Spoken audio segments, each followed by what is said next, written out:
Okay, guys, gonna start the Ask Me Anything here live stream, and hopefully got everything pretty much set up here. And for those of you, I'm just starting a couple minutes early here, just right on time, I guess.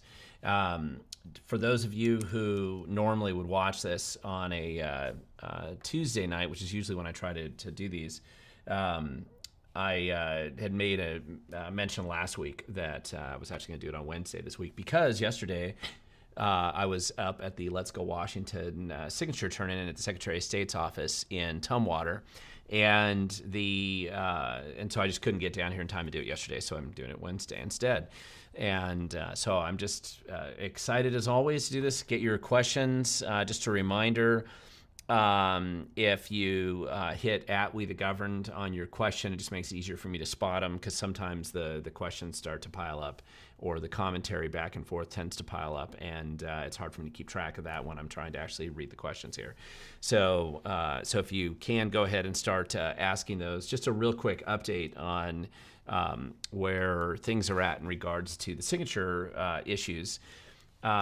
So as I mentioned, I always like to be there for the Let's Go Washington signature submission events just because it's kind of an unusual opportunity to just witness something like that going on in Washington State. And frankly, it looks to me like the Let's Go Washington effort is very clearly the largest conservative signature drive in the history of Washington State for sure, but also the largest signature drive, I think, in any state in American history. So it's really pretty amazing just to witness the process.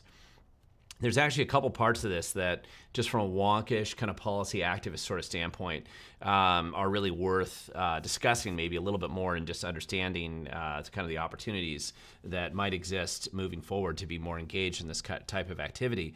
But essentially what happened is yesterday the Let's Go Washington people, and I was able to grab some boxes and put them in the carts just like some of the other activists that were there, but they submitted on I-2081, which is the initiative for parental notification or parental rights. And it's the one that makes it so that the school district and the medical establishment are going to have to reveal to the parents any any medical procedures that they perform on the kids or want to perform, or what they're learning in school or anything like that. Essentially, it sets up the parents as the primary stakeholder in their child's education and in their future. Which has been significantly eroded over the last 10 years in particular, but it's really been kind of a long road of the bureaucracy trying to step in and bypass the parent. And so there were a lot of people there. I'll probably do an article about it, not so much a video in this case, but they turned in about 420,000 signatures, a little over, I think 420,000. It might have been 423,000. I don't remember the exact number now, but regardless, they needed 325,000, and they turned in 420 some odd thousand, so it's plenty. In addition to that, if you had seen some of my previous videos when I discussed a few weeks ago, the Let's Go Washington people had turned in the carbon tax, repealing the secret carbon tax, gas tax initiative that Inslee is so fond of. And they had turned in about just under 320,000 a few weeks earlier for that one, 420,000, so about almost 100,000 more than they needed. And then to be safe, they just added like another 22,000 signatures to that pile of signatures at the Secretary of State's office. And they did both of those yesterday. And it's interesting because the process, the new location at 243 Israel Road in Tumwater for the Secretary of State's office, that's a new location for them for this part of their activities. Years ago, they over the last 20 years or so, they mainly accepted the initiatives that were turned in at their Union Street location in Olympia. But with the increasing crime and a lot of other problems over there, they really had to move out of that location and move to the new one that they're at now, in Tumwater on Israel Road. So they've really kind of got a process down where they bring out these cages, and you'll see photos from the event where people were putting boxes of the 420,000 signatures into these cages, and they lock them up for security purposes, and then they start to go into the process of validating the signature sheets. And if you are interested in being an observer of that process, you can sign up for one of the training classes. I think Let's Go Washington can help you. I'd recommend, if you want to do that, you want to be living fairly close to Tumwater. That's where they do the page counting and the line counting and the signature validation and any challenges or anything that goes on in that process. And because a lot of it's like paint, it's like washing paint dry for a lot of people. To me, it's kind of interesting because it's a very wonkish thing, but a lot of people have gone through the training now, and a lot of them are the volunteers who collected the signatures in the first place. So I think that there'll be quite a few people there doing this probably for the first time for most of them. And in addition, the ACLU, oddly enough, and the Democrats also got some of their activists there also who signed up, although not as many of them. And so you really have two. You have the anti-initiative and the pro-initiative people there as observers while the Secretary of State's office employees do their work. And I might kind of do a wonkish video on that in the future, just explaining what that process is like and what they go through. I'm going to go through the training myself when I get a chance because I want to be an observer as well and just kind of see it. And this is just one of those little obscure things that I think is worth learning about a little bit more and just being able to explain to other people. Sometimes some people know I learned how to do ballot title challenges a few years ago with initiatives. And actually, I'm trying to learn how to do a better job of filing initiative ideas myself and kind of go through that process. So for me, it's really interesting, and I like doing that stuff. So I'll probably start writing about that a little bit more, probably more going into this next year. They being the Secretary of State's office, doesn't actually do anything to look at the signatures as far as validating them until January. At least that's the current schedule they're on. So right now, the initial process is just counting all the sheets, making sure they know how many lines are counted. The Let's Go Washington people had pre-scanned everything already, and the reason why they know how many they've turned in is they've got a pretty accurate count from how they scanned and validated their own signatures ahead of time, or at least the validity of whether it was a duplicate signature or whether it's a valid registered voter. So that'll be two of the three things the Secretary of State's office looks at when they actually go to look at each individual signature sheets. What they do is a 3% sampling of on the carbon tax. They'll do a 3% sampling. They'll have turned in, by that time, looks like about 440 to 450,000 signatures, so like 110, 120,000 signatures more than they need. And so they'll do a sampling of it to see what kind of problems there might be and whether they have to do a complete line-by-line review of every single signature in the entire submitted list, which is actually going to be a lot if they decide to do that for all 6. But judging from just the preliminary review, it looks like most of these are going to get across the finish line, at least the ones that are being turned in so far, and that's 2 out of the 6. And tomorrow they're turning in the police pursuit to restore rational police pursuit in Washington State. So I anticipate a large number, again, 400,000 plus signatures turned in for that one too. And the funny thing about all this is just the complete and ridiculous meltdown that the left has right now. And I know I already did one video on this, but I'm going to have to probably do another one. The Stranger, of all things, came out with an article yesterday, and it said, Democrats beg you to not sign any initiatives this month. I mean, it's just, that's literally the term. And I've rarely seen, and all of the crazies come out in this article, right? And obviously The Stranger is a corrupt and leftist publication. But nevertheless, they'll oftentimes express or regurgitate what they actually are thinking on the left. And what I loved about this was just this, you can see every single Democrat organization in the state completely going crazy about these initiatives. They hate them because they obviously reduce tax dollars to a bunch of their scams and their grifting operations that they all thrive on. I mean, they feed on your tax dollars. That's how most of these guys survive, directly or indirectly. That's their survival mechanism. And taking away those tax dollars from their scams or their grifting operations is to use a word that keeps getting overused, but it is an existential threat, at least to their career path, because they were planning to grift off of your tax dollars for the rest of their lives, and losing some of these spigots of cash, or in this case, a whole river of cash that would be coming to them from the carbon tax or the capital gains tax or the opting out of the long-term care tax. which was a complete scam. Any of that stuff takes money out of their pockets, and so they're freaking out about it, of course, and that's what they're worried about. And so that the Stranger article, the other thing, of course, they've been beating up on Brian Haywood, who's the primary funder of these operations, and that's no secret. At the bottom of every single initiative, sponsored by Let's Go Washington PAC, sponsored by Brian Haywood, because he's put more than 80% of the funding into the initiative effort. And so they called him, they used to talk about him as dumb money. The Seattle Times would talk about him as dumb money, worth about $25 million, right? Just some idiot millionaire who doesn't know what he's doing. Now they've upgraded him to billionaire comic evil comic villain or something.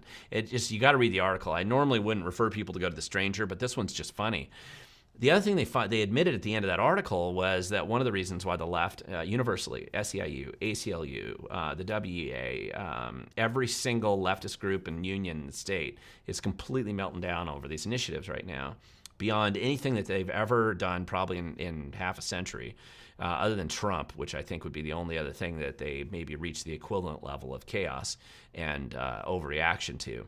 But they're melting down on this because, as they stated in that article, they will have to put tens of millions of dollars into trying to defeat these initiatives in the November election. And that is a depressing thing for them to consider, because that's money that they can't put into their candidates. At least that's the way they kind of sell it. So I would anticipate that you're going to read and hear about a ton more articles like this. The League of Women Voters, probably pretty much every leftist group, or every group that tries to pretend they aren't leftist but really is, like the ACLU and the League of Women Voters, all these other unions, their meltdown's only going to become more apocalyptic and crazy as we go into Christmas and the New Year. I would anticipate, based on what I'm being told right now, so tomorrow would be the police pursuit initiative that they'd be turning in to restore rational police pursuit. And then I'm expecting that they'll probably be turning in a couple more initiatives next week, and then one after Christmas, before the cutoff at the end of January. So I'm not necessarily sure which of the remaining three they'll be turning in there, but it looks like they're going to get there. If you go to the front page of the Let's Go Washington website, they were trying to get 2.52 million signatures, and they've collected 2.437. So I mean, they're pretty close to the level there. Although SEIU is trying to bribe signature gatherers, buy plane tickets for them to go to Florida, put them up in hotels in Florida. I mean, they're doing everything they can to try to prevent the effort from coming in, or from coming to completion. And it's really funny to see the panic, I think, that the left is exhibiting in this case. So it's always good to be part of the fun. Tomorrow, if you're near Tumwater around 1:30 p.m., come on by. I think the Let's Go Washington people are doing an event up in Shoreline earlier in the day, and that I think has gotten a little bit of media publicity. I'm going to try to be at that event too, and then I'll also be down at the Tumwater turn-in event. Again, if you still have signatures out there, you got until the end of the month, but I would suggest that you get them to Let's Go Washington sooner. They tell me it takes a couple days to process the signature sheet, so you don't want to get it to them at midnight on the day it's due. You need to get it to them several days in advance at least, and probably within the next week or so if you've got them sitting around. I noticed that there were some people that brought in a box of signatures that they had gathered over the summer, and it's probably easier for the Let's Go Washington people to figure out what they actually have if they get that stuff a little bit earlier in advance. However, it's always better to get in before it's too late than I remember one time talking to Tim Eyman, and he said, over the years, every time that he would do a signature drive, after the due date, after it's done, you can't turn any more, he would get another 10,000, 15,000 signatures showing up in the mail long after the initiative was done, just because people had lost track or they hadn't paid attention. So if you've been a volunteer, and these are usually volunteer signatures, so if you've been a volunteer signature gatherer and you got a bunch of these at your house, your business, your church, or wherever, probably need to go to the Let's Go Washington place, the website, and log in and find out how to mail it to them or get it to them, because now's the time to do it. They say the 18th at the bottom. The actual final date, I think, to accept signatures is December 29th, but they're trying to get it in early so they have that time to process everything and get it counted. But it was good to see so many turned in yesterday. Again, adding another 22,000 to the anti-carbon to repeal the carbon tax. The scam that Inslee seems to be completely thriving on. By the way, one of the questions based on Inslee's press conferences, which have also been bizarre and complete meltdowns that he's had, over this issue and a few others is it's almost like Inslee, one of Inslee's, I don't know if he's planning to get a job with one of these people that's gotten some of the money from the $1.5 billion per year that it looks like they were getting off of this carbon tax, gas tax. But it's almost like his future career depends on this thing surviving, and so he's completely panicking and responding in just awkward and weird and strange ways in these press conferences. And it's not that he's particularly competent or good in front of the media, but he's actually far worse than normal even. So this meltdown that really is hitting him and seems to be hitting the entire Democrat Party establishment, the ACLU's declined to sign effort, SEIU trying to bribe everybody, all these people panicking about it on the left. It's a good thing to watch and witness, and we haven't seen it before in this state ever. And so it's good to see, and perhaps maybe some of the Republicans in establishment can learn a little bit from this and perhaps try to find things that are actually impactful that people actually want and spend their time fighting on some of those issues instead of each other. It's a strange thought, but it'd be nice. So I'm going to switch here. Again, it's an Ask Me Anything, and you got a lot of questions in here, so I'm going to start jumping right in here and trying to do my best. Cristiano, you got a question here about what is your opinion on involuntary commitment? And actually, there's a couple different things that are related to that. So it depends on what you mean by involuntary commitment. Some people recently have been bringing that up as it relates to the McNeil Island facility for violent sex predators. Usually when that's brought up, involuntary commitment's usually brought up as like a mental health issue. So, somebody's got a massive mental breakdown and they're involuntarily committed to an institution. I think that under the right circumstances with some protections, and you need to have some protections around involuntary commitment, I think that it can help get people who are significant harm to themselves and others off the street, and it is some kind of a facility where they can actually get some treatment. And we see a lot of these, particularly people who are on drugs and mentally challenged and troubled. I mean, they're violent on the streets in Seattle or Tacoma or Olympia or Bellingham, wherever. And they need to be committed, and it's obvious. It's not everybody, but it is a sizable number of people, disturbing number of people, and I think we need to find some path for them to get help, and they aren't going to want to get help. That's why they're self-medicating and they're attacking people, and they've got a mental problem. So I think that if it came to finding a solution for that, I think you need to avoid involuntary commitment things that it would turn into. It's been abused in the past, and that's why we don't have it in our state right now. But so if you can avoid the abuses of the past and really have it narrowly for these people who clearly deserve it, then that would be good. Robert, you got a question here. How many complaints can a candidate get before the PDC actually starts issuing fines? Well, that's a great question. It's one I've asked before. It's changed over the years. However, there's a difference between Democrats and Republicans. So if you're a Republican and you get multiple PDC violations, then usually that'll add up to the point where they'll probably start issuing fines. If you're a Democrat and you get repeat PDC violations, I'm not sure what that number is anymore. I used to think it was about 3, but I think it's getting closer to like 4 or 5 right now. We'll see, because I got a lot more I have to file, and a lot of them are on the same players over and over again, so we'll see what happens to them. Yeah, that's great. Robert, I saw that you said you filed a PDC complaint on SEIU 775 for the not disclosing their flyers and the fake rat line on their C4s. Yes, that's a good one to follow up on. And you might not be the only one who files that complaint. And it'd be interesting to see exactly how the PDC gives SEIU a break on that. SEIU 775 just got out of a PDC complaint that I had filed on them a little while ago for failing to properly file their C6 reports in a Burien city council race earlier in the primary. So they put a ton of money into trying to impact Burien city council races. And so let's see what they do.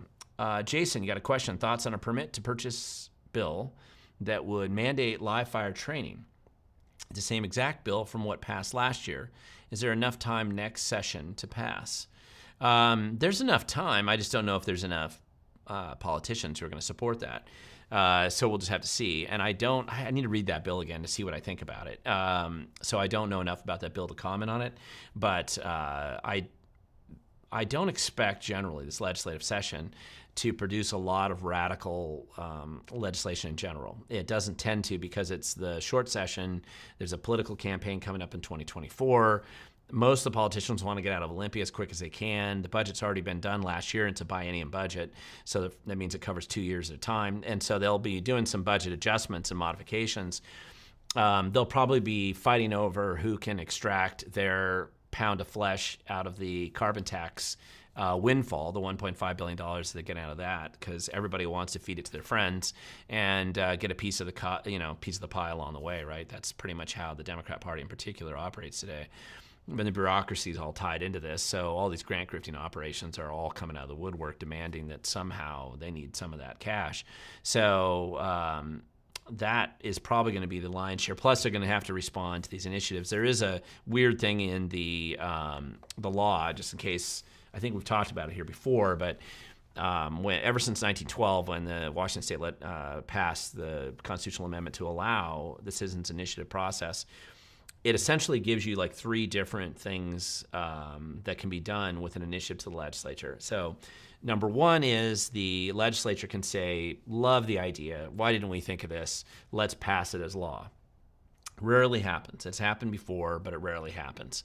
The reason why it rarely happens is if they can already pass it as law and you get a majority vote in the first place, usually the legislature is just going to do it. So why would the citizens have to run an initiative like that? Now, the argument is sometimes they can shame them into passing it anyway because there was a special interest that didn't want them to do it. That was kind of the original idea that the citizens of Washington had when they first made the constitutional change in 1912 to allow the initiative process. But the other one, more likely, the more typical, is either they ignore or they vote no on the initiative.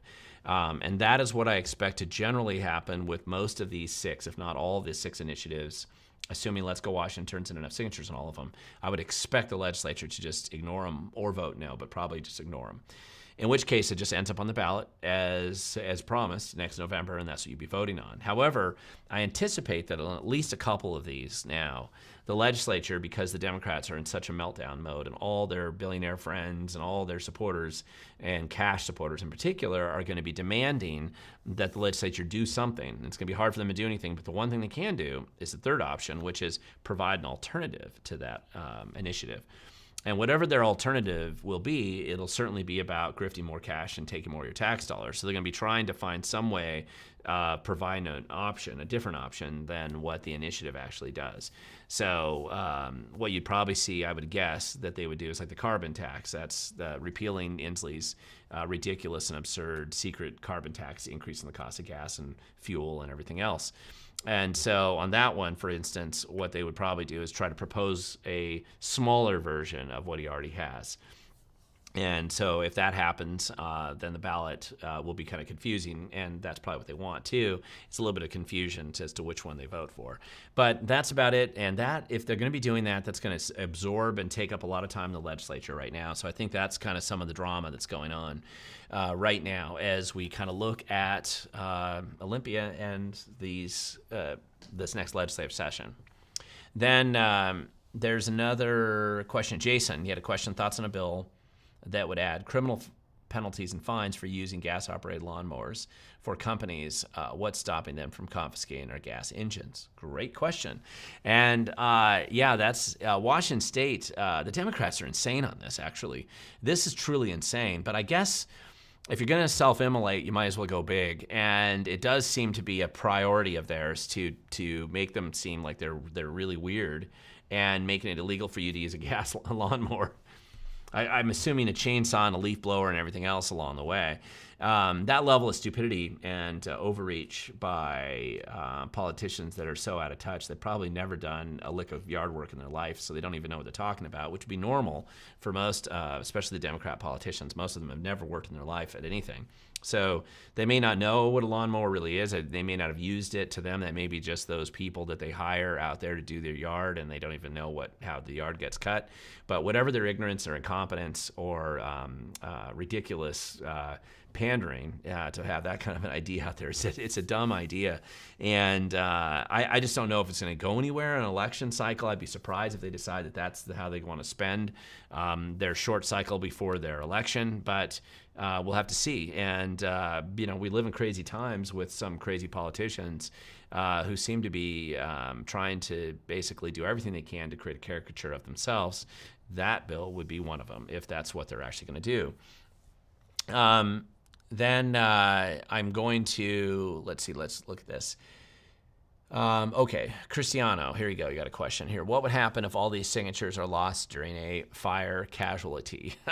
Which I'm assuming you're talking about all of them being lost at the Secretary of State's office. Well, the one benefit that you would have if these are the initiatives that somebody decides to burn down the Secretary of State's office for, say SEIU decides to go burn them down, or the ACLU or somebody like that, it kind of fits the pattern of their behavior recently. But I don't think that's going to go as well as they think, because all of these initiative signature sheets have been scanned, pre-scanned by Let's Go Washington, so they would have copies actually of all of them.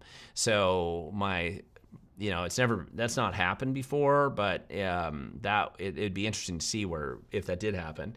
I'm hoping it doesn't. It doesn't seem like a building easy to burn down, but if you are concerned about that as an option, and SEIU and the Democrats are probably crazy enough to try arson, so it wouldn't hurt for you to let make sure that the Secretary of State knows that that's a potential, and hopefully they are going to maybe have a little extra police presence over there. I hope they don't try to do that, but that's always a possibility. But my assumption would be then they would go back to the scanned images that the Let's Go Washington people already have, and in this case at least there would be that backup. Jason, you got a question below. Thoughts on a bill that would add criminal penalties? Oh, no, sorry. I think I already read that one. Sorry, somehow I skipped those two. Jason, you got another one, though, down here. Actually, before you, Canna, you have one. Michelle. I also want to know where all of those trees lumber are going, and how can I find out? I don't know. Did I miss something earlier that you must have said? So I don't know what you're referring to about Canna. You'll have to put in a question that with @we the government, I'll be able to see and answer that maybe a little bit better. I don't know what you're talking about. All those trees lumber are going. I don't know what you're talking about there. There's a lot of logging that's done in Washington State, and I don't know where it all is or necessarily where it all goes, so you have to be a little more specific. Jason, you got a question. Have you considered doing a video on a drinking game on all these crazy bills being submitted? Buckle your seatbelts. I have a feeling it's going to get crazy. Yeah, the one thing to remember, Jason, and I know I mentioned it a couple times on the show before, in a legislative session coming up, and pre-filing's going on right now, so you can pre-file a bunch of bills during December. The legislative session starts in January. I don't remember the exact date, but it's a couple weeks into January, and then the legislative session officially starts. On average, a legislative session, say, it gets about 3,000 bills that are proposed. It's ballparkish, so maybe it's 2,500, maybe it's 3,500, but around 3,000 bills get proposed. And of those 3,000, you're only going to get somewhere between 350 and 500 that even become law in some way or another. Now that's about 10% of the bills that are proposed. The other 90% of the bills that are proposed will never see the light of day. Some of them won't even get a hearing. Some of them are merely proposed as posturing by the elected officials who sponsor them, and they do it because they have a campaign season coming up, and they want to be able to show that, hey, I care about these issues, and therefore I sponsor the bill. Democrats and Republicans both do that. That's not a particularly partisan thing. That's a logical issue that a politician's going to say because, listen, I want to make sure that I have something to talk about when I'm out campaigning in my district, or something to put in my newsletter, or some way to justify the fundraising that I'm hoping to get. My theory for many years, and we've talked about this before, is that even though you had billionaires, and there's a lot of billionaires that want to take away your guns, right? Bloomberg, Hanauer, Gates, all of these super wealthy guys seem obsessed with disarming the population and making sure you can't protect yourself or your family from predations of criminals. That's one of their highest priorities, and it has been for a long time. The problem that the Democrats have always faced, because the objective of disarming you and making you defenseless in the face of crime is a concept that exclusively exists on the Democrat side right now. I mean, you might be able to find a Republican every now and then who would fall into that camp in some squishy way, but mostly it's almost only Democrats that believe that. But the problem is, if they actually passed a bill that did that completely, all the money they get from these guys and the little grifting operations that they set up, all that money goes away because problem solved, right? So it had always been our theory that they never really wanted to solve the gun problem. They want to keep dragging it out so they can keep getting campaign cash rolling in, and then they can keep blaming Republicans or Trump or whoever that the NRA. They can blame them for why they didn't pass that legislation last time. And so I think you got to remember that is some of the mindset behind some of the political class and even the lobbyists. Even some of these lobbyists don't really want to solve the problem, because if they solve the problem, the reason for them to exist and to get paid as a lobbyist kind of goes away. So they don't mind not solving the problems that they claim they care so much about. So that is a little bit of a mentality that I think goes on behind the scenes, and so we'll see. But I just want to point out, it's a little cynical, I know, but that's, I think, how it works. So there was a question here about, did you receive my email containing details on I-35 social housing? Thank you. I am trying to remember if I did see that one. I'm sorry, I've been very busy over the last week, and I am interested in that. I'll go back and look and see if I missed something. There's a couple of different housing issues that are going on. I mean, one of them is also this local initiative that was passed in Tacoma that was actually pretty harmful for landlords. It's a great way to jack up the cost of rent and make rentals a lot less affordable, and the left really seemed to endorse it and push it. So that's going on, but we'll see what happens. So I'll have to look at that a little bit more. So sorry about that at Rambo. Then right here it says, what are your thoughts on the permit to purchase bill, giving the state up to 60 days to get your permit? Is Washington competent enough to run the system when they can't even run the current system? Well, the answer to that is no. I mean, Washington State's not going to get more competent at anything other than imposing more taxes and maybe covering up corruption. But short of those two things, I can't see anything in government getting more competent in any way that we would measure or care about. Incompetency is kind of the default direction, and it starts out an incompetent, and then it just dives down into deeper levels of incompetency. And so we'll see what I don't. There's no way they're going to become more competent. So whatever happens, it's never going to be about more competency. It's always about becoming less competent. Let's see. I'm trying to find your questions, guys. Yeah, you said our politicians are sociopaths, Yankee. You're saying that, and many of them are, not all of them, but a good chunk of them are sociopaths. Being a sociopathic liar probably helps you to a certain extent getting into political office, but that characteristic is more consistent with what you'd find with people running grant grifting operations that take your tax dollars. There's more money in it. You're a little bit more out of the public eye, and lying is just what you have to do every day when you go to work. And so sociopaths, I think, are more likely to be drawn to that sort of environment. I also think the leaders in the bureaucracy are particularly filled with sociopathic people, narcissistic sociopathic people, right? So they figure they're just going to lie. I mean, that's really much, they can't even tell the difference between lying and the truth. I remember catching, it was a county manager once, completely lying, like just bald-faced lying on recorded video about something, and then turning around literally and within just 20 minutes later, exactly saying the opposite. And in his face, like there was like nothing, like he didn't even know that he just lied. There's no story about it. And I found that tends to be the type of people that we concentrate in government. And I think one of the things, this is particularly true if you're like a government attorney, it's a great place for sociopathic, dishonest, criminal people to exist, because not only can you just lie with impunity, nobody can even see or tell that you're lying, especially if you're a government attorney, because everything you do is behind executive session sort of recommendations.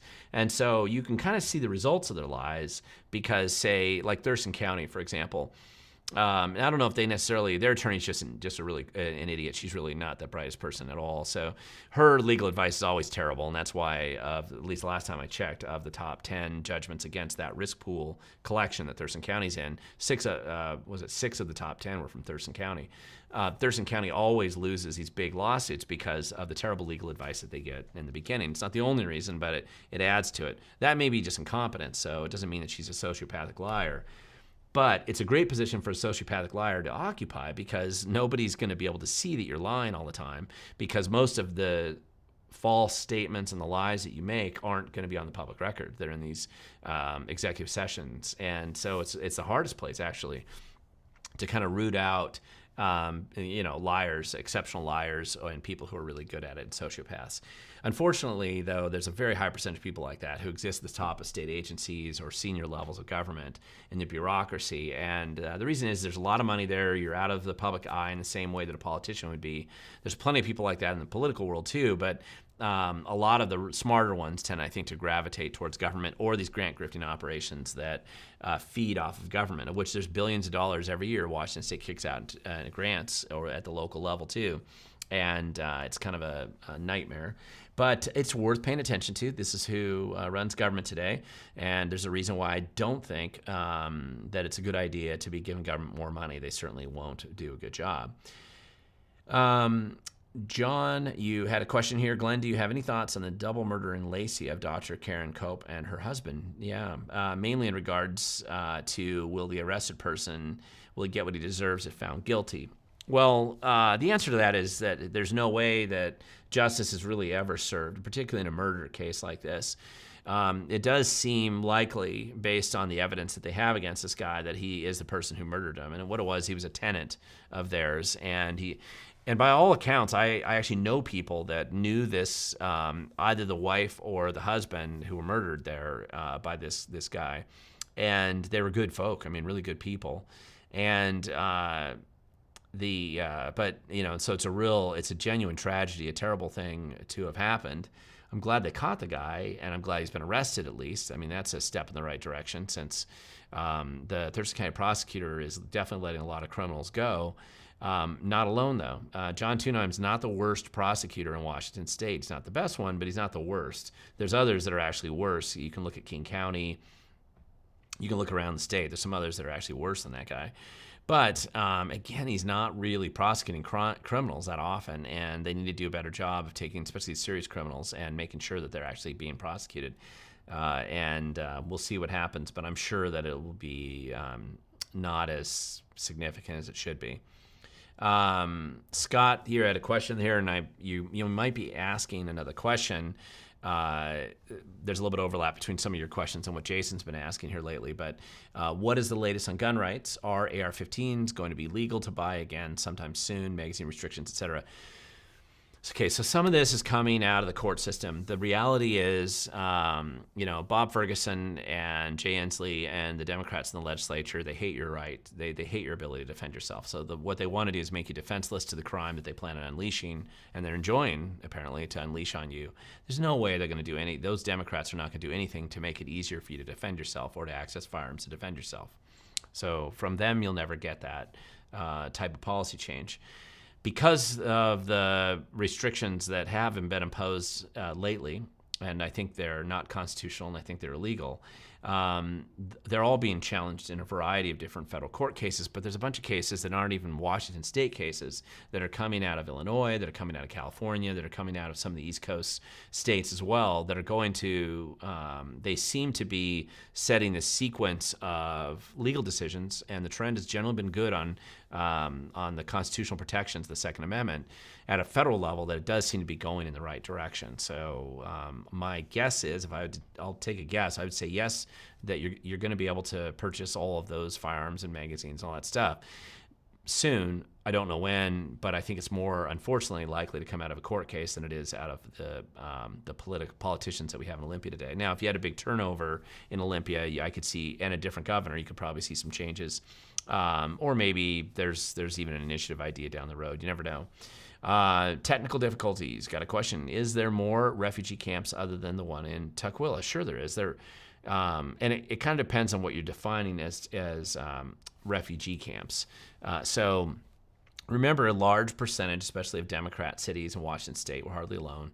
The majority of cities in America have declared themselves sanctuary cities of one kind or another, which is absurd and a terrible idea to have. Of course, the funny thing is, if you're going to be a sanctuary city, you're only allowed to be a sanctuary city for leftist causes. If you want to be a sanctuary city for conservative, freedom-oriented causes, then that's not such a good idea for the left. That's how they've kind of pushed it lately. So I would be aware of this, this whole idea of sanctuary. You're basically saying that the law shouldn't apply here for these reasons.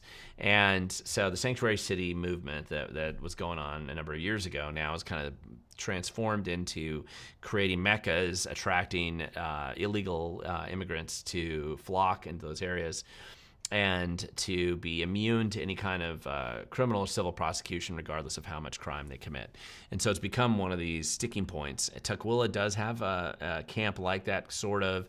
I believe SeaTac has an area that's sort of similar to that. Seattle certainly does, Bellingham.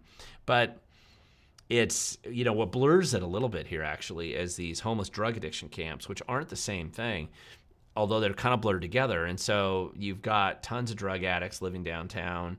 You've got, euphemistically called homeless, but it's really more about drug addiction.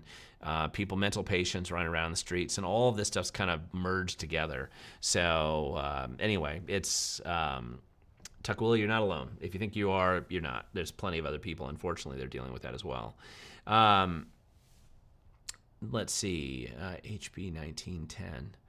1902. Hey, Jason, I don't know which one you're talking about there. House Bill 1902. I'm not sure which one you're talking about there. Let's see. Scott, you got a question about how is Maple Court going to be funded in 2025 through 2025. I'm not sure if you're talking about next year's budget, 25 to 26, because that might be a typo there. Let's see. Robert got a question. How shall the Dems keep their illegal immigrant landscapers happy with that power equipment bill? Great question, but of course they don't really care about the people taking care of their yards. That's how they view people who are immigrants, which is funny because that's not how most of the immigrants view themselves. But they're so these. I mean, recently, it wasn't recently, it was a few years ago. I remember Inslee went to a Hispanic. It was supposed to be like a Hispanic event of some kind, and he got up and he was talking down to the entire audience like they were all agriculture workers. And it was super offensive because you were dealing with doctors and lawyers and teachers and professional business owners in the audience, and he was talking about agriculture policy as though that was a Hispanic thing and the only thing anybody would care about, and it was super offensive. And that's how Democrats think. I mean, it's ridiculous, but that's who they are. So anyway, we'll see how it goes. Deanne, you got a question here about, unfortunately, I'm forced to be a member of SEIU 775 for my job, which must mean you work in healthcare of some kind. They say my dues only go to administrative expenses and not promoting issues. How can I verify that? Well, I would ask to see their books. You're a member, you deserve it. Ask them to see their financials and watch how they respond. I bet they hide it from you, or they'll lie, one or the other, but it's always worth working on that. And I would encourage you to do that and get more. Really what you want to do is get your whole shop to find out who's stealing your money and where is it going, because you'll probably find that, these unions are particularly, SEIU in particular is probably quite corrupt, and most of them are. And so it's always worth digging in and looking at it. And, the disclosable information the Public Disclosure Commission has for SEIU 775 is only going to be for the public, for the PDC filing. So the public, the officially reported public campaign stuff, but they have plenty of other money that you as a member should be able to see where it's going. Kana, you got a question. Michelle, why is the party whose religion seems to be climate change cutting down the forests in Washington State? I live in Enumclaw and clear cutting everywhere. Well, I doubt they're the ones that are specifically clear cutting. It's just that, so here's the thing. You can't believe really pretty much anything anybody says who claims to be tied into any of the climate, enviro, green sort of environment. It's a grifting scheme now. And I'm not sure that there's really anybody there that believes anything that they're saying. I don't think they believe it themselves. I think they get people that they have to raise money from, small dollar donors or frontline volunteers who might believe it, but I don't think any of the people in charge do. The one thing you're going to find about forests is it is a renewable resource. And so I have timber property myself. I've planted thousands of trees, thousands, not tens, not a couple hundred, thousands of trees. And And I've been involved in a lot of this. We've done logging, I've done thinning, and I've planted a lot of trees. And trees are renewable, and if you manage them well, you can manage forests so that they exist for generations, and they exist in a healthy situation for generations. And so I just find that, and especially living here in the Pacific Northwest, and particularly on the west side of the state, it's pretty impressive how many generations you can, just within the time my family's been here since the late 1800s, you can see some properties have been logged time and time and time again.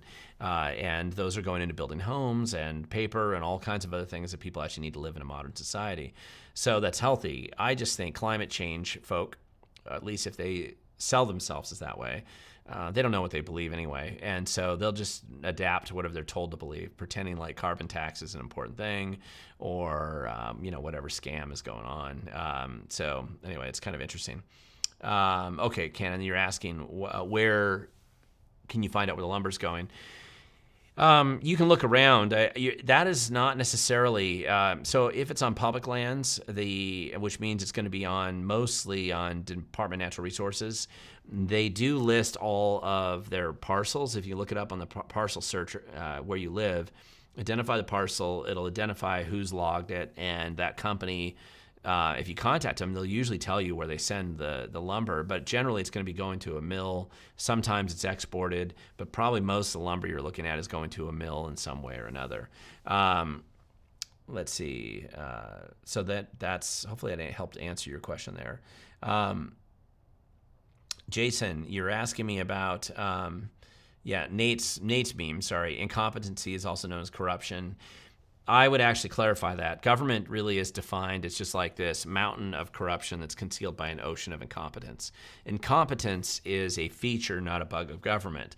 It's a feature because it helps cover up corruption. So the more incompetent you can be as a government agency, the more corruption you can conceal, because when somebody's trying to figure out what's going on there, you just show them all your incompetency, and that makes it very hard to identify the true corruption that's going on. I mean, I think that's pretty much how it operates. I'm really not sure why organized crime even bothers to play in the private sector anymore. Government's a much more fertile ground for it, and you can steal billions of dollars and people hardly even notice or hold anyone accountable ever. And I'm sure that that's done a lot, and half the time you'll get away with it. Jason got a question. What are the bills you're watching the next legislative session besides the initiatives? Any updates on the Sideshow Bob campaign? Sure, there is. I mean, I think, and I haven't done a video on this, but one of the governor's races changed a little bit because you had Hillary Franz, who is public lands commissioner, drop out. She's going to try to run for Congress now. And so it leaves the Democrat field largely open. I know Mark Mullet is still involved, and he's raised a decent amount of money, mostly from lobbyists. But so that puts 2 Democrats and 2 Republicans who at least have fundraised in some degree or another in the race. So it's like a 4-way race right now, technically, for a top 2 primary for next August. But from a practical standpoint, Mark Mullet has one of the harder lifts as the other Democrat, because the Democrat Party's largely disowned him. And so although he has a lot of lobbyist support, mostly the Democrat Party, the craziest people in the Democrats are going to support Bob Ferguson, and the ones who are worried about retribution if they don't. So they're generally focused on supporting Bob Ferguson. Mark Mullet's kind of in his little isolated world by himself. He's a senator from the 5th legislative district, because Inslee came out and tried to take him out of office the last time when he ran for office, and really Republicans jumped in to help Mark Mullet get reelected in the 5th legislative district. And so he's kind of facing this dynamic where it says D next to his name. He's not conservative on social issues at all. He understands that math is real, which makes him a pariah in the Democrat Party, where you're no longer allowed to believe that math is real. In fact, you probably have to believe it's racist. And so if you have the ability to understand math is real and business is real and a lot of other things that are inconvenient truths for the Democrats, then they have to excommunicate you. And that's the difficult situation that Mark's in, and Mark Mullet. But he doesn't really have his great constituency built up behind him. So you have 2 Republicans, Semi Bird, which, by the way, I did an interview with Semi Bird recently, and I'm going to extend the same invitation, because it's a primary that's still going on, to Reichert if he wants to come in, and I'll do an interview with him as well. And these are the 2 leading Republican candidates that are running for office right now. And so if I was going to give a prediction, it's one of the Republicans that comes through and then one of the Democrats, Ferguson being most likely, and probably Mark gets squeezed out in the middle. To some extent, Mark Mullet and Dave Reichert are competing for a lot of the same funding sources because Dave Reichert's a former congressman, and so he's going to be tied into the lobby world a little bit better too. And so those guys, in some ways, are probably fighting each other a little bit for the same financial support for their campaigns. But odds are it's going to be one Republican against Ferguson. That's going to be probably how it comes out right now. And Ferguson, well, he raised a bit of money. I have to look at the PDCs again. He might be up to $3 million now, maybe more. He's raised a lot of money. It's all the usual suspects on the left. It's all this insider operation.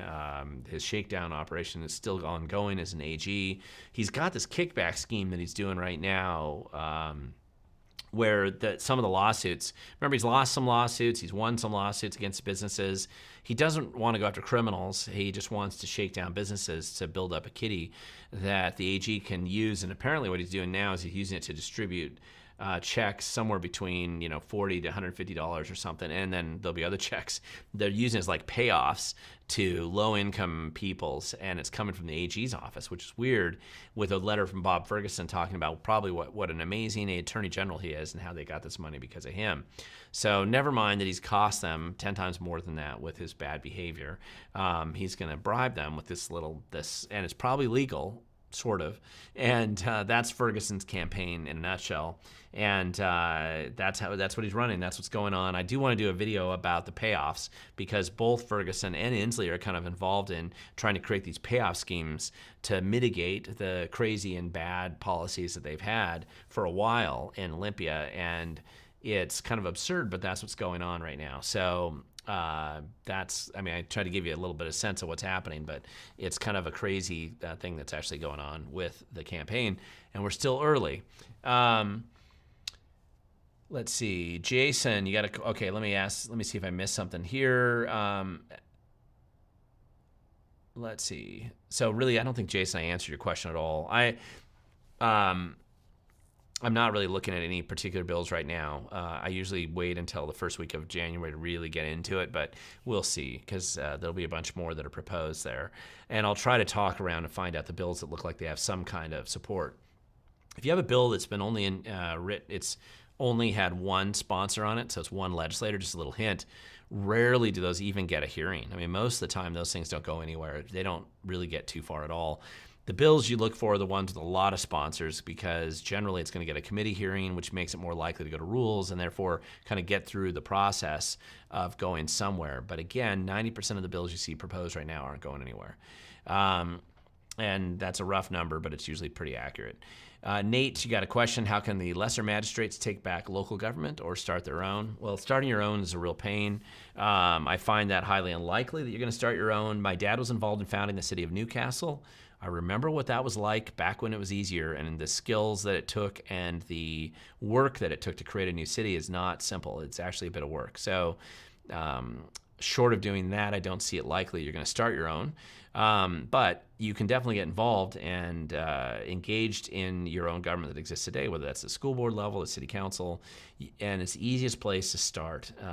You can't initially jump in and take over the federal government, run for office at the federal level. It's very hard to do that. Some people do, and the exceptions prove the rule because it's very challenging to do that. It's much more realistic to start local, get involved there. That's where you can start to make a bigger impact. And same with as an activist. As an activist, you have the ability to make a big impact, I think. City, county, school board in your area. And stay focused there. Don't lose sight of what's going on nationally, but stay focused in your local area. Jason, what are your thoughts on the trial of the 3 Tacoma officers? Will they get a fair trial, or will they be politically lynched? Jason, my experience actually in Tacoma has been fairly good in Pierce County. I actually think that they'll probably get a fair trial, and that's been the history in Pierce County for the most part. Has not been bad generally on fair trials for people. Now, sometimes trials are done politically, so they shouldn't have had a trial in the first place, and that's a different story. But I would guess that most of them are probably going to they will probably get a fair trial in that case. Let's see. Okay, D Rambo. I'm getting back to you on this now. Your email, you're talking about pulling housing off the private market, plus many bad downsides, basic land grabs. Yeah. Okay. So I'm getting back to, okay, this is a long and old story that's been going on for 20 some odd years. I'm glad when people wake up to it happening now, but it's been happening for quite a long time, ever since, really all these central planning schemes, the Growth Management Act, everything else. It essentially achieves the same thing. If you're wondering why housing's expensive, the first thing you have to do to make housing expensive is make land expensive. So to impose all kinds of ridiculous rules and restrictions on building homes. And this has been a willful policy choice. The Democrats have generally endorsed it. Sometimes they aren't as open about it as they might be about some of their other dreams and schemes. But with the indoctrination they've got going on in some of the colleges, I think you get more of them coming out and admitting that what they're trying to do is end single-family housing. And the best way to do that is make it super expensive, because that's generally what people actually aspire to when it comes to housing. Most people actually want, and that's not the truth. This is the truth here in America. It's the truth in most parts of the world. It usually isn't somebody's aspiration to live on the 42nd story of a high-rise packed central housing unit. It really isn't. In fact, as somebody who's actually doorbelled a lot of apartment complexes and talked to a lot of people living in big, large apartment complexes, I've never once had anybody answer that door when I've talked to them and say, man, I'm living the dream right now. I want to be here forever. This is where I want to live. But the Democrat attitude usually towards people who live in apartments is that we want to keep you there forever and make sure that you never get out. That seems to be the approach. That is not what anybody wants. And by the way, I'll point out that the people who say that, or who believe that, usually they aren't the people who live in apartments themselves. They have their own homes. But because this desire to have home ownership exists out there, the left is largely threatened by that, the left sort of approach to things, because it encourages people to have a sense of ownership and control over their lives as much as they can, and independence, a practical association with actions they take and impact directly to what they own or where they're living. And so, and those aren't attitudes that the left encourages. They discourage individuality. They discourage private property. They discourage your ability to have control of your own life. They discourage privacy, right? They discourage all of those sorts of behaviors that most people actually want. And so they have to fight against this desire that people have, that they want to live on their own. And one of the ways they can do that is just make it so expensive that you can't live on your own. So the average home in Washington State, for example, this varies, but it's about $250,000 of just bloated, totally pointless costs thrown onto it.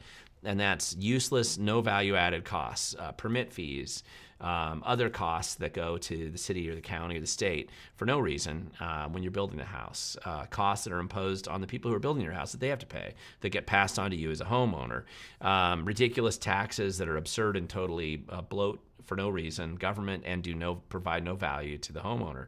All these things get piled on, and that increases the cost of living. Now, even despite that, most people still want to live in that environment, then that high-rise rack and pack sort of event. And so this has been the fight. And so the left has pushed central planning utopian schemes, call it a 15-minute walk-in city, walkable city, transit-oriented development, Growth Management Act, urban sprawl, all kinds of things. There's all kinds of terms they've been using for decades. But it's all around the same scheme. In fact, actually, if you go back and you look in the history books, you'll see in Soviet Russia, there was a debate that was going on between the Mensheviks and the Bolsheviks about these utopian idealized cities that they wanted to build back then. And the central planning schemes that were come up, that the Mensheviks in particular were focused on, are almost identical, really, to what you see being pushed by Growth Management Act kind of programs, or Agenda 21, or any of these other kind of central planning schemes that are all flowery language, just grifting opportunities like you couldn't believe. When my dad was a city councilman in Newcastle, one of the first things he did as the city was created and the Growth Management Act had just been passed. So Newcastle became a city in 1994. Growth Management Act had just been passed a few years before that. And so they were mandated, all new cities, of course, had to have a comp plan drafted, a critical area ordinance drafted, a shorelines plan drafted, all these other plans.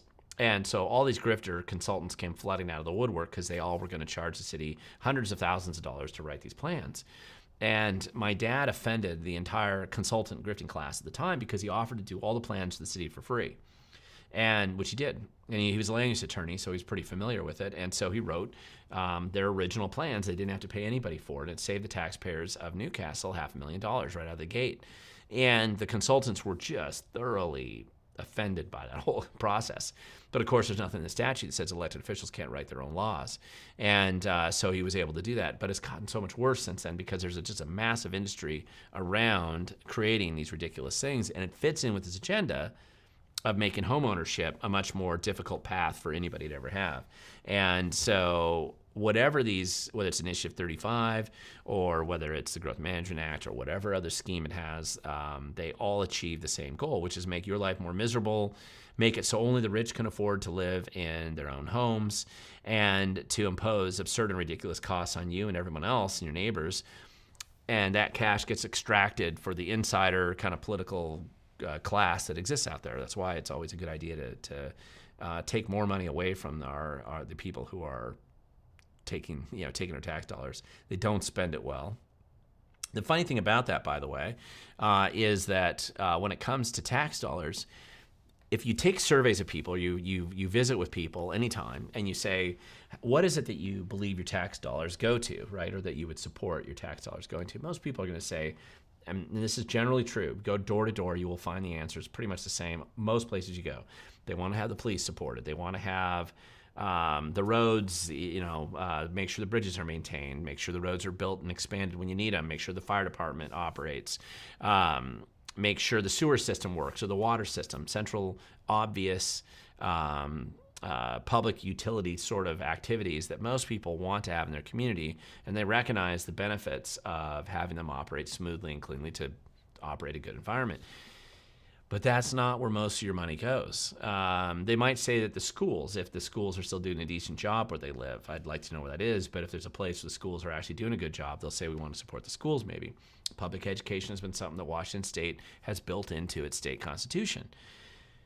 But after that, it starts to get pretty murky, and the support for government after that really drops off a lot. The justice system is usually courts, to have those in the original thing. But after that, you really lose a lot of support for how government, what people want their money to be spent on. If you knock on the doors, nobody says, I'm really, really want to give employment services an extra $1 billion so they can lose it to supposed Nigerian fraud schemes.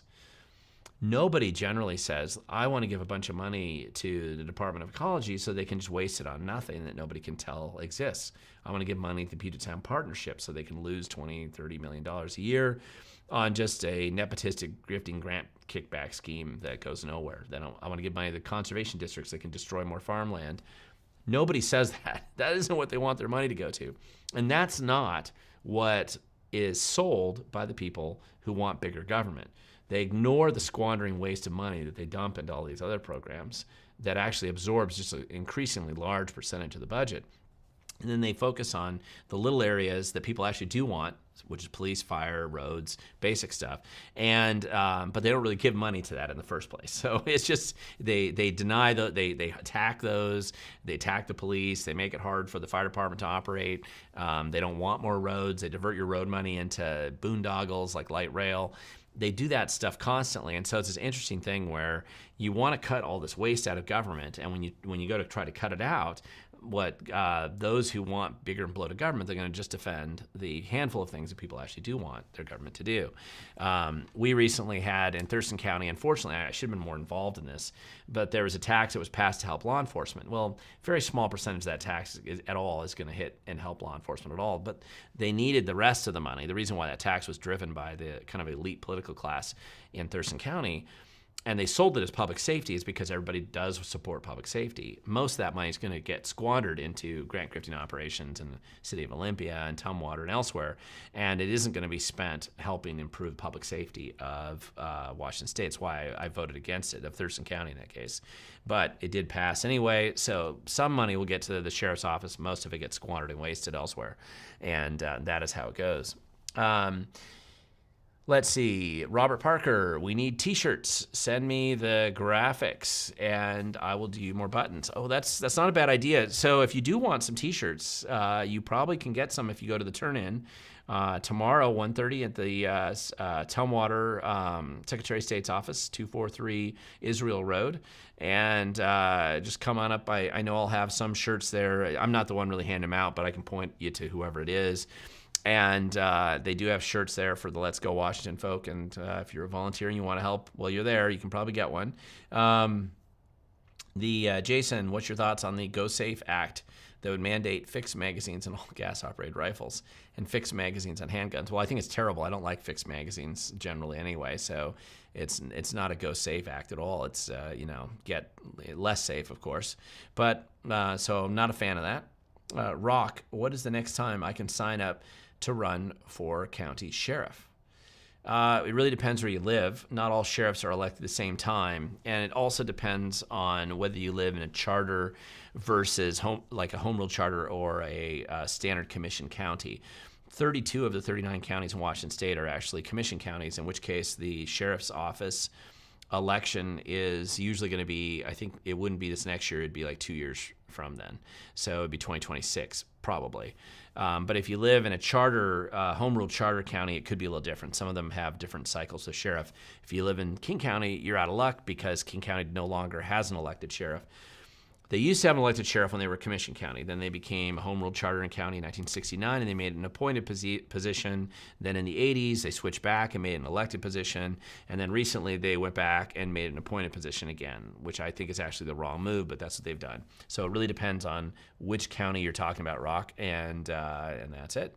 And by the way, thank you for commenting on the studio. It's not mine. It's loaned to me at times, which I greatly appreciate, but I wish I could take credit for it, but I can't. It's somebody else's, and I really appreciate the fact they let me use it.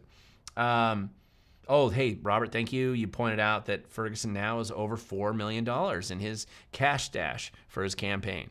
So he is raking in the cash, not surprising, and and he's the leader in the cash race at this point in time running for office. Dan, you got a question here about, have you heard anything about Blaine City Council raising records request rates? I have not, but that was something that we warned the legislature about once they allowed them to charge for records requests. And if Blaine is actually increasing their records request rates, please find a way to reach out to me and share that information with me, because we want to push back on it. I'd like to go back to where they can't charge anything again. When these cities are starting to do this and they raise their rates, I think we should really do something about it. Cristiano, you got a question. What is my impression on Representative Adam Smith? Well, Adam Smith is a Democrat, right? Adam Smith is whoever he thinks you want him to be at the time. I have seen him now for 13 years directly. Listen, he doorbelled my mom's house, and my brother answered the door one time and thought he was a Republican, because as soon as he could shift, he recognizes whose door he's at. He just changes his persona. He'll change it on a dime in the same meeting oftentimes. So, he's just another corrupt congressman, really.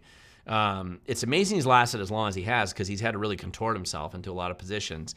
The hard left doesn't like him because he doesn't fit everything that they want, and nobody else really likes him that much either. But he gets a lot of money from insiders and the defense industry and others. So I kind of think he's getting close to retirement. I'm a little surprised he's still in there. He's got a nice mansion now up in Bellevue when his district kind of got modified so he could live in the ritzy part of the district. And I don't really see him being in there too much longer. Robert, thanks for pointing. Yeah, Semibird has $3,000 in campaign cash. Reichert has $689,000. Mullet has $560,000. So those are the current numbers on the PDC as of today, and I really appreciate you posting that, Robert. It was very helpful. I wish I didn't know I'd be talking about that. I would have looked it up ahead of time if I was, and that's why I count on an awesome group of people to provide great commentary here, and so that's what's going on. YouTube, JMac, YouTube is blocking my ability to participate in this discussion. Well, I hope not. Let's see. I'm not sure if this is going through. Somebody has a question in here. I've inputted a couple of questions, but they're disappearing. Well, that's interesting. I don't know. I mean, if you're inputting questions and they're disappearing, I'm not able to see him then, so I'm not aware of that happening. But this one got through your comment where you say that is happening. So I'd be a little surprised if they're actually totally taking those out. Jason, you brought up an interesting point here at the federal level, but there's actually sort of some relevance here at the state level. So George Santos, who is a Republican out of New York, got expelled from Congress, first time in a long time, actually, that they've actually done it. And he got basically because he was a pathological liar and had all kinds of other problems. What's funny about that to me, though, is that really the reasons why they used to justify kicking George Santos out of Congress could be applied to a huge number of congressmen right now. So, and on the Democrat side, too. But you'll never see them do that to a Democrat congressman. You'll only see them do that to a Republican congressman. Speaking of which, we do have a legislator in Washington who's got a lot of the same pathological lying problems that Santos had, very similarly at the same time in the 10th Congressional District. That might be a story for another time, but it'd be worth talking about. Just because the guy is a pathological liar, can you kick him out of office? And there's clearly a path that you could, but it's pretty rare, hard to get through, and voters tend to be the ones who should be doing that for us. So just as I'm going to kind of close here. I realize I'm getting a little over my time, and I've actually got a training session for some activists that I'm doing here tonight, so I got to get going and hit the road for that. If you are near Tumwater tomorrow by 1:30, come on by, see the next signature turn-in. It's worth being there. It's an event. It's worth seeing. It's history in action because, like I said, this is the third of 6 initiatives being submitted by the Let's Go Washington people. It's an impressive accomplishment. It's the largest signature gathering effort on a conservative liberty side of equation in the state's history, and probably in any state's history. I'm not aware of any state that's ever had this kind of a signature gathering effort successfully come to a conclusion. So it's a big deal, and it's good to be there and watch it happen in person. If you live further up north, I know there's an event at Shoreline at 10 a.m. I will be there as well. I don't remember the exact location as I'm talking about it, but I'm sure that they'll have something on the Let's Go Washington website, and you probably see some press conferences or releases out there right now about it.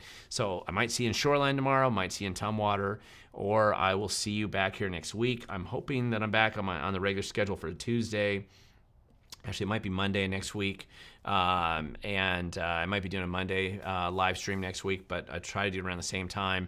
Got some great video ideas. I'm hoping to get them out. You're going to see a parody video that I'm planning to launch, a nice seasonal parody video. I'm hoping to do that next tomorrow, and I should be getting out a video about an interview that I had with Semi Bird that I did here in the studio. So either way, there's a lot going on. Thank you so much for watching. If you want to support We the Govern, go to my website. You can support there. If you want to share this video with others, please do that. Don't forget to hit the subscribe button if by any chance you aren't a subscriber already. And I encourage you to share it with your friends and family as well. Just get the word out. We need more people involved and engaged. And thank you so much for being with me on this live stream for as long as you have been. And we will see you next